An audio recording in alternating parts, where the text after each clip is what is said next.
Hello everyone, this is Shannon from That's So Poe, and today I'm doing week 1 of my 2021 reads. This week I read 3 books which were kind of from a different variety of genres, and it was just such a great way to start off my year.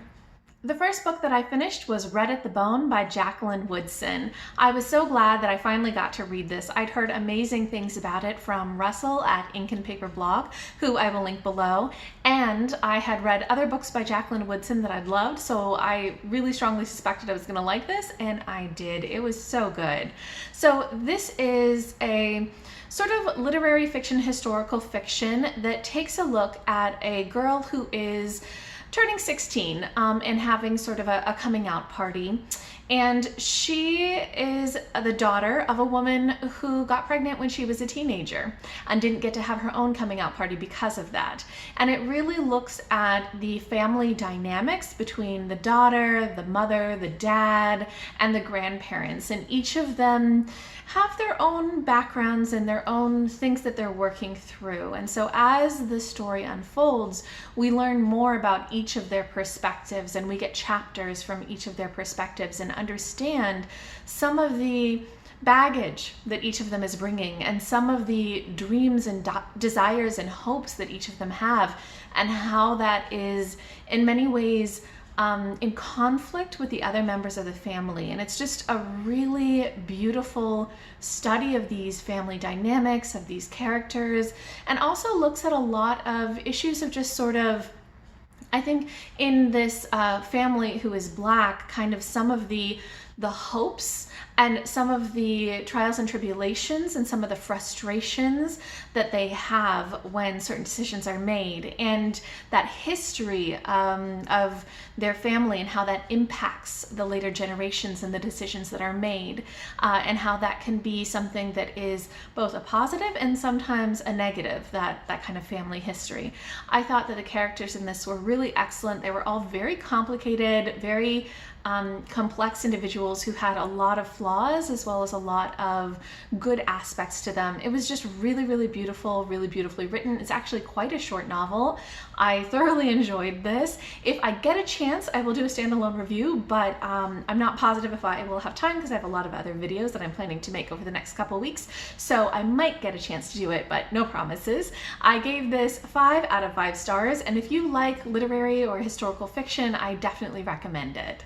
Next, I finished Braiding Sweetgrass by Robin Wall Kimmerer, which is a book that I actually started for IndigAThon and then just finally finished up this month. I'd heard about this book originally from Andreea at Infinite Text, who I will link below, and this book is such an interesting nonfiction. So it is a combination of a number of different things. It's a combination of nature writing, it's a combination of memoir, of lore, of traditional kind of myths and folklore of indigenous peoples, and it's also sort of a spirituality type of writing about the connection with nature.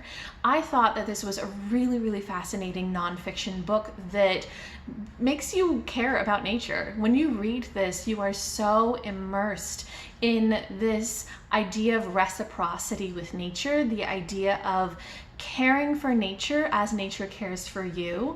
It is just beautiful writing. You're very, very immersive, and I loved all of this history and lore of different indigenous people and the idea of that wisdom of how to care for plants and how to interact with the world around us. So there was a ton in this that was just really impactful, and it just makes you want to connect to nature. I did find that the memoir parts weren't quite as strong for me, and I think that the spirituality aspects didn't necessarily speak to me. There were some places where I think that Robin Wall Kimmerer's argument is that science often dismisses indigenous wisdom, and I think that's very valid, but in return she sort of dismisses science at times, which wasn't quite my thing. So that wasn't 100% my style, but I still got a lot out of this book, so I gave it 4 out of 5 stars.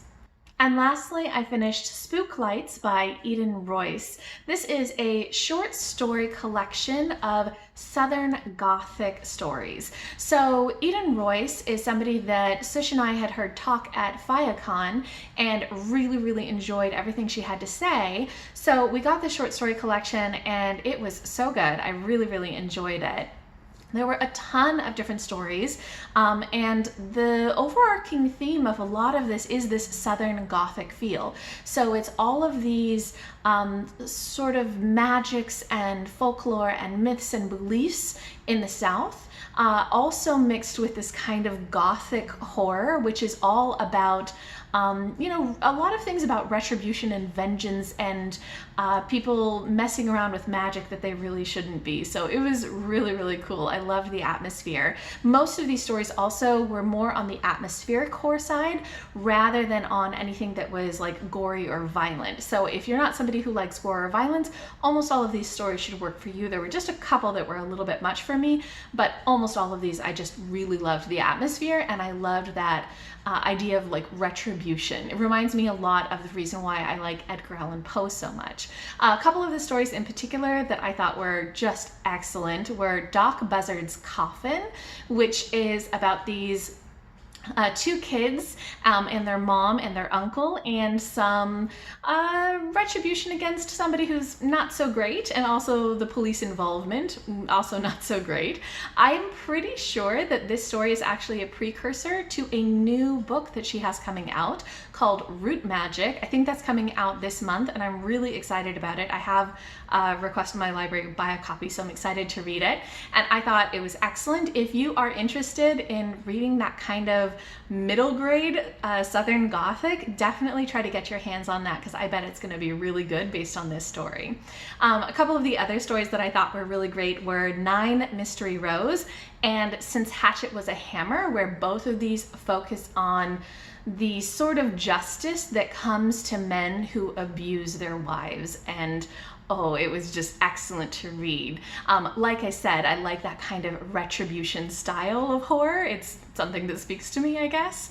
And the last one that I thought was just excellent is The Choking Kind, which is about some witches who live in the woods called boo hags, and they can take off their skins and go flying free without their skins and change their skins and all these sorts of things. And there's so much in this that is about issues of women's freedom and issues of the kind of ties of relationships, and it was just excellent. I really loved it.